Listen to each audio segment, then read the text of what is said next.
Ajamila, a great sinner, saved. In this connection, Shukdev Goswami speaks in the sixth canto of Srimad Bhagavatam about the story of Ajamal who began life as a fine and beautiful Brahmana, but who, in his young manhood, became wholly corrupted by a prostitute. At the end of his wicked life, just by calling the name Narayan, he was saved despite so much sin. Shukdev points out that austerity, charity, and the performance of ritualistic ceremonies for counteracting sinful activities are recommended processes, but that by performing them, one cannot remove the sinful desire seed from the heart, as was the case with Ajamila in his youth. The sinful desire seed can be removed only by achieving Krishna consciousness, and this can be accomplished very easily by chanting the Maha Mantra or Hare Krishna mantra, as recommended by Sri Chaitanya Mahaprabhu. In other words, unless one adopts the path of devotional service, one cannot be 100% clean from all sinful reactions.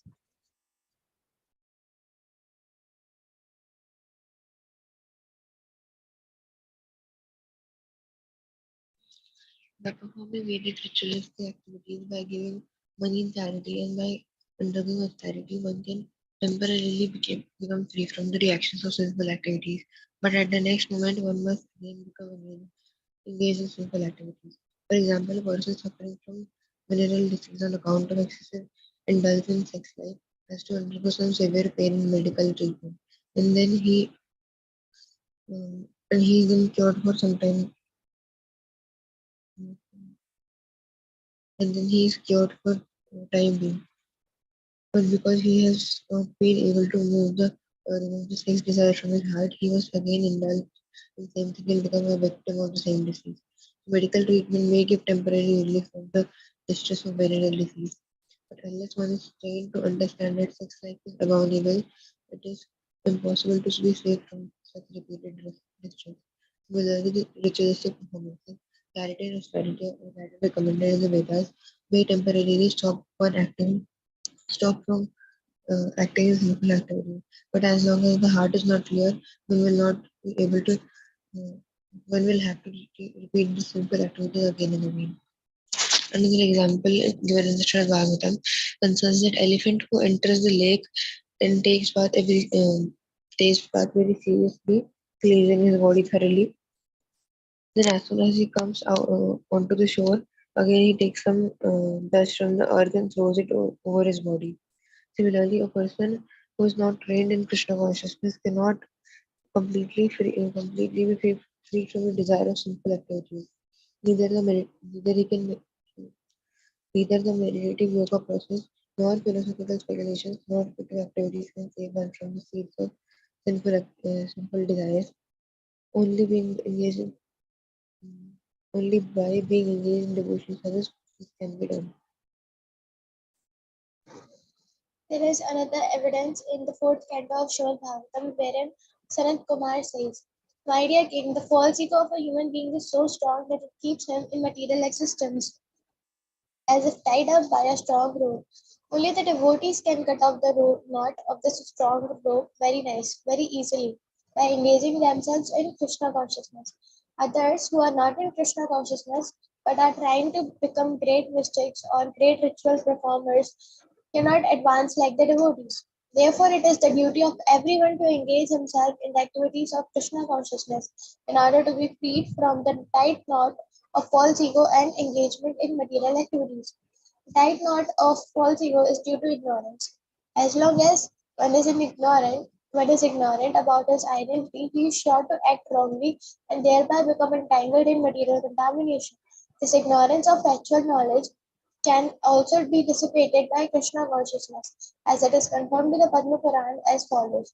Pure devotional service in Krishna consciousness is the highest enlightenment, and when such enlightenment is there, it is just like a blazing forest fire killing all the inauspicious snakes of desire. The example is being given in this connection that when there is a forest fire, extensive blazing automatically kills all the snakes in the forest.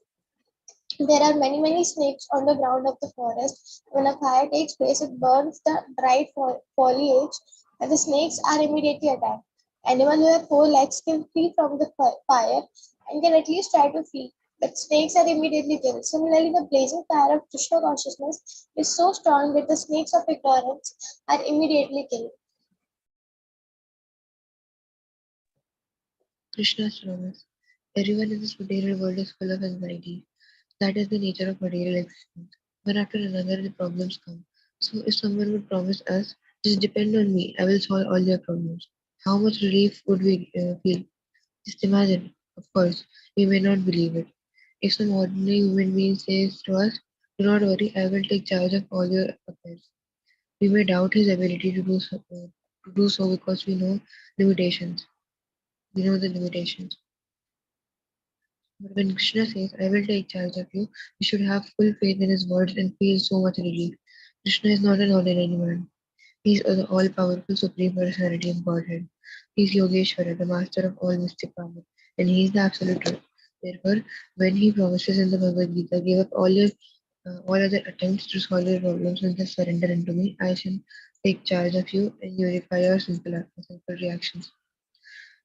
We should feel assured that we will be bewildered from the reactions of sinful activities.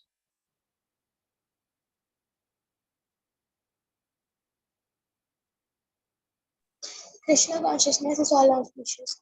Sri Rupa Goswami has given a definition of auspiciousness. He says that actual auspiciousness means welfare activities for all the people of the world. At the present moment, groups of people are engaged in welfare activities in terms of society, community, or nation. There is even an attempt in form of United Nations for World Health Activity. But due to the shortcomings of limited national activities, such a general mass welfare program for the whole world is not practically possible. Its Krishna consciousness movement, however, is so nice that it can render the highest benefit to the entire human race. Everyone can be attracted by this movement and everyone can feel the result. Therefore, Rupa Goswami and other learned scholars agree that a broad propaganda program for the Krishna consciousness movement of devotional service all over the world is the highest humanitarian welfare activity.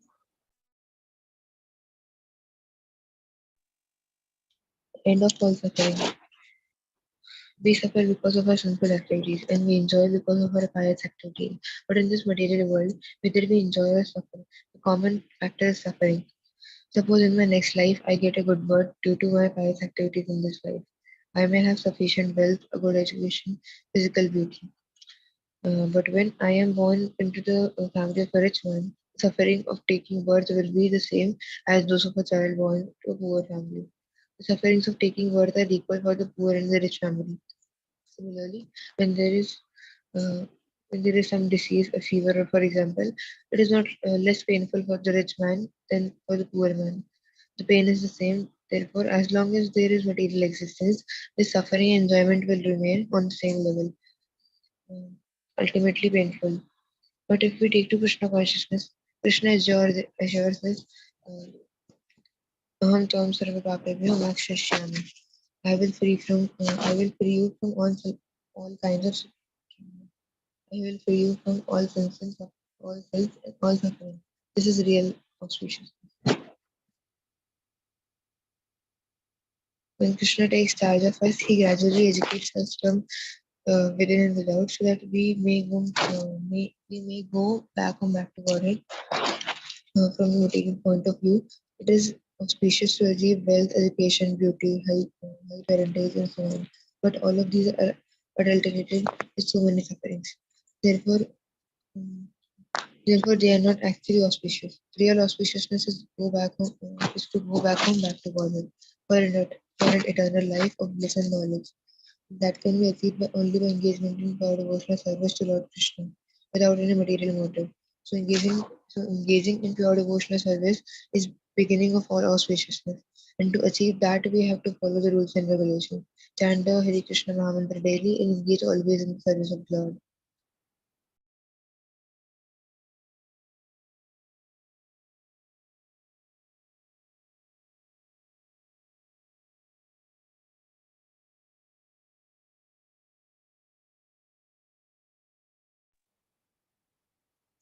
Krishna consciousness produces supreme happiness. Srila Rupa Goswami has analyzed the different sources of happiness and he has divided happiness into three categories, which are happiness derived from material enjoyment, happiness derived by identifying oneself with the Supreme Brahma, and happiness derived from Krishna consciousness.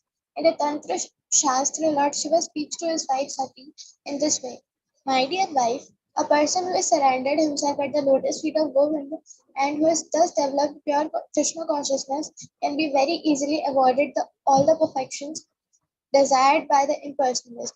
And beyond this, he can enjoy the happiness achieved by the pure devotees.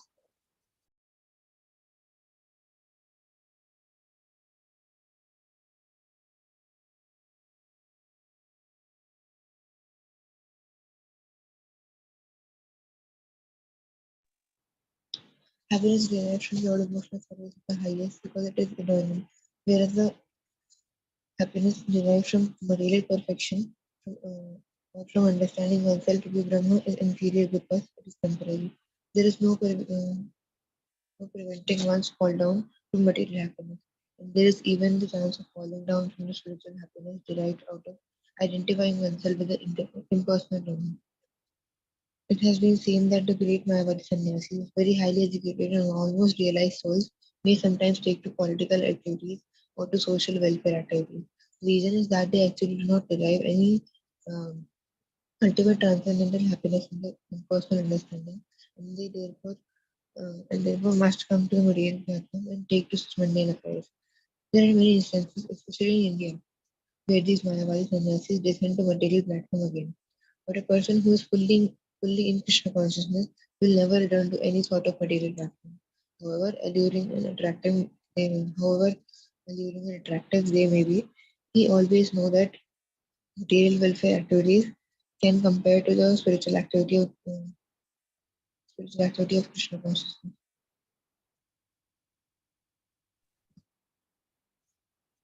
Happiness from non devotional yoga is inferior.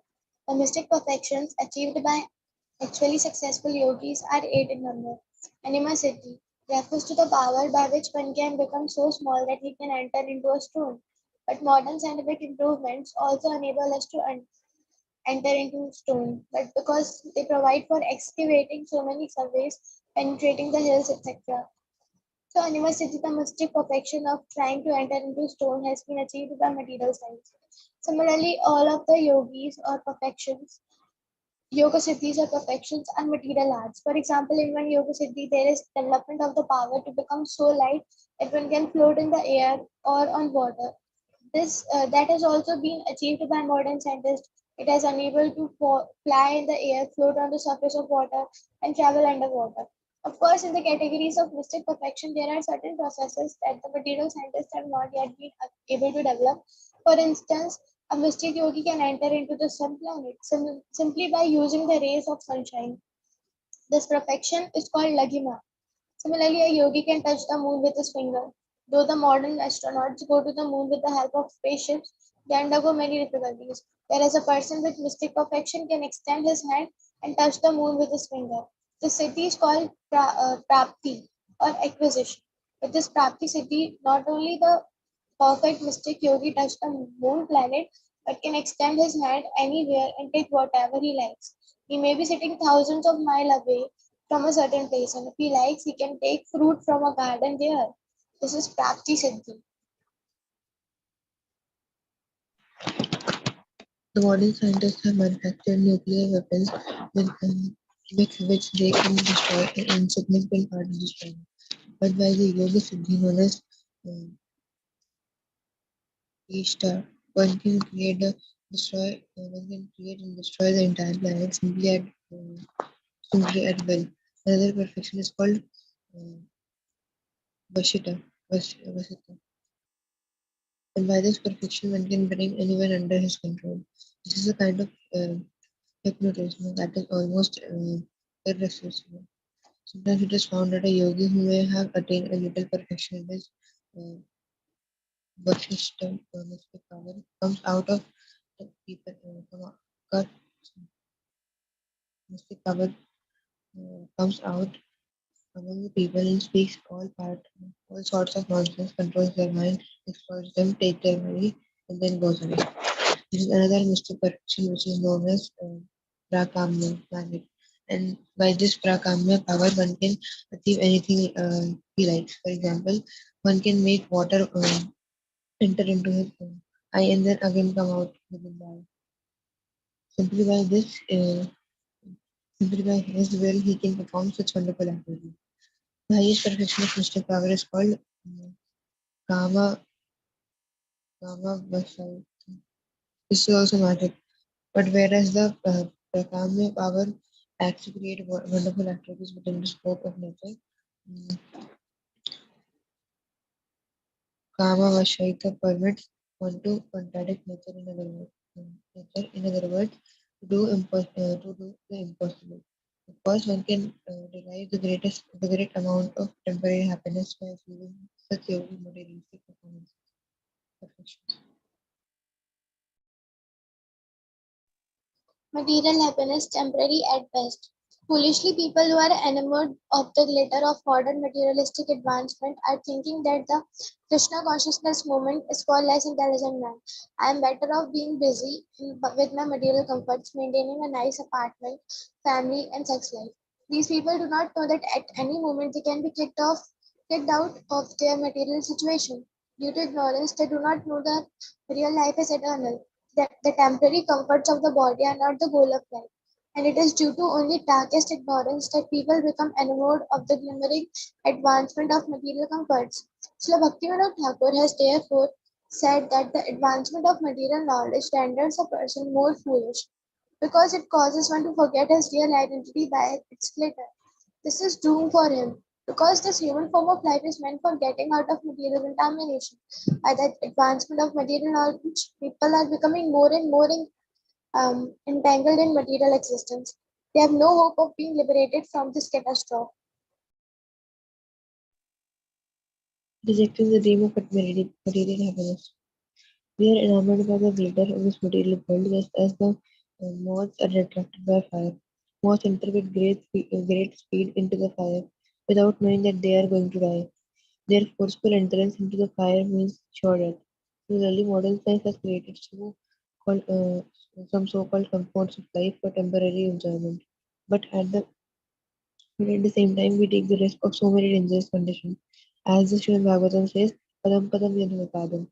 In this material world, there is danger at every step. Our attempts to mitigate discomfort are like the attempts of are the attempts of a laborer to get some relief when carrying a heavy burden. When he is too uncomfortable, he shifts the burden from his head to his shoulder, but that does not eliminate the difficulty of carrying the burden. Similarly, we are trying to get general material comforts by producing so many scientific inventions, but they do not actually provide happiness. We are simply changing the position of our burden. For instance, in America, the people have to attempt accept so much danger just to derive uh, just to drive around in their motor cars. They may try to increase their happiness by improving transportation, but they are just shifting their burden around. They therefore create more and more problems. They have so many cars that if they have to construct more roads and highways on the top of another. Still, they experience traffic congestions, accidents, pollution, and discomforts. This, uh, this is a vain endeavor. The scientists think that they are solving the problems of life, but the discomforts of the life are still there.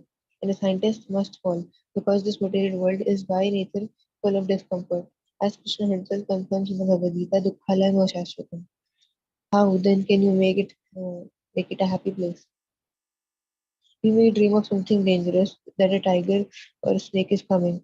Then we want to change to another dream. Similarly, our attempt to be happy in this material world by manufacturing some artificial means of happiness is simply a useless dream. Real happiness is to take shelter of the lotus feet of Krishna. A pure devotee wants nothing but bhakti. In the Hari Bhakti Sudodaya, it is stated that Prahlad Maharaj, a great devotee of the Lord, prayed to Narasimhadev, the half man, half lion incarnation, as follows: My dear Lord, I repeatedly pray unto your lotus feet that I may simply be stronger in devotional service. I simply pray that my Krishna consciousness may be more strong and steady, because happiness derived from Krishna consciousness and devotional service is so powerful that when it can have all other perfections of religiousness, that with it one can have all other perfections of religiousness, economic development, self gratification, and even attainment of liberation from material existence. Actually, a pure devotee does not aspire after any of these perfections, because the happiness derived from devotional service in Krishna consciousness is so transcendental and so unlimited that no other happiness can compare to it. It is said that even a drop of happiness in Krishna consciousness stands beyond comparison with the ocean of happiness derived from any other activity. Thus, any person who has developed even a little quantity of pure devotional service can very easily kick out all other kinds of happiness derived from religiousness, economic development, sense gratification, and liberation. There was a great devotee of Lord Chaitanya known as Palavecha Sridhara, who was a very poor man. He was doing a small business selling cups uh, made from the leaves of plane trees, and his income was almost nothing. Still, he was spending 50% of his small income on the worship of the Ganges, and with and with the other 50%, he was somehow living. Lord Chaitanya uh, once revealed himself to his confidential devotee, Palaveshwara Sridhara, and offered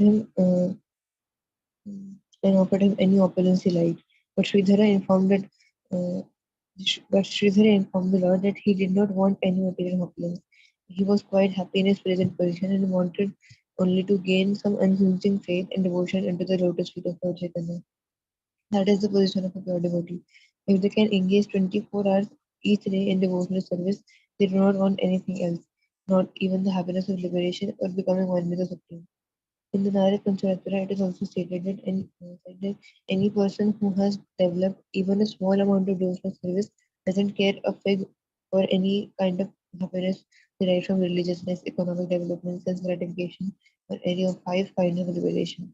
Any kind of happiness derived from religiousness, economic development, uh, liberation, or sense gratification cannot even dare to enter into the heart of a pure devotee. It is stated that as the personal attendants and maidservants of a queen follow the queen with all respects and obeisances. Similarly, the joys of religiousness, economic development, sense gratification, and liberation follow the devotional service of the Lord.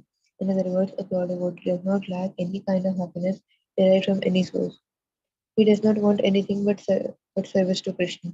But even if he should have another desire, the Lord fulfills it without the devotees asking.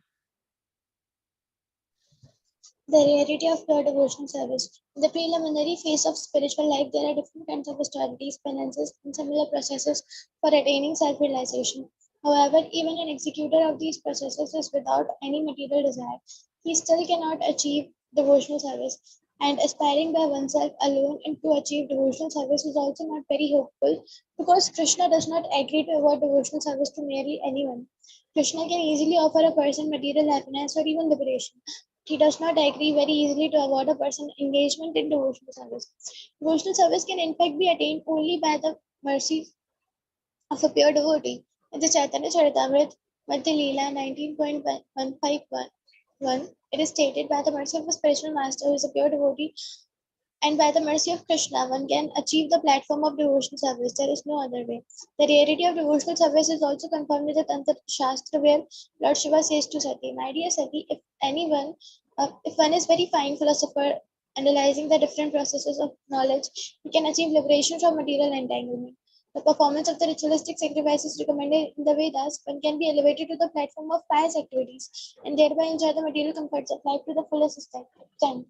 But all such endeavors can hardly offer anyone devotional service to the Lord, not even if one tries to for it by such processes for many, many thousands of births.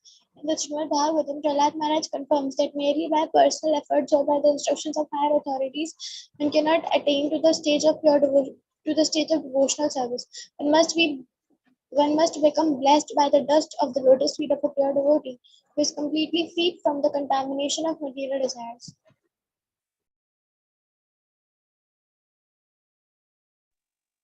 Tasting the honey of bhakti. Devotional service is dependent on the mercy of Krishna and his devotees. Unless he is surrendered to the lotus feet of a pure devotee, it is not possible to come to the platform of pure devotional service. By his own efforts, a devotee, a bee, can, a bee cannot taste the honey within the bottle. The bottle must be opened by the superior. If the bee simply licks the outside of the bottle thinking, now I am tasting the honey, then he is an illusion. Similarly, no one can enter into devotional service unless the door is opened by a devotee. Therefore, Srila Rupa Goswami says, Adau Gurashrayam. The first step in devotional service is to accept a guru from disciplic succession that follows the principles of bhakti. Then you will very easily enter onto the path of devotional service. You have to select a guru who is Nishkinkana, free from material desires. Mm. One who has accepted the lotus feet of Krishna has finished with all material desires. Such a pure devotee always want to engage in the Lord's service in whatever condition of life he is in. King Yudhishthira was a pure devotee. In the fifth canto of Srimad Bhagavatam, Narada says to Yudhishthira, my dear king, it is Lord Krishna known as Mukunda, who is the eternal protector of the Pandavas and Yadus. He is also he is also a spiritual master and instructor in every step. He is the only worshipable God for okay. He is the only worshipable God for you. He is very dear. He is very dear and affectionate. He is the director of all your activities, both individual and familial. And what's more, he sometimes carries out your orders if he were your messenger. My dear king, how fortunate you are, because for other all these favors given to you by the Supreme Lord uh, would not even be dreamt of. The purport of this verse is that the Lord easily offers liberation, but He rarely agrees to offer us all devotional service. Because devotional service, the Lord Himself becomes purchased by the devotee.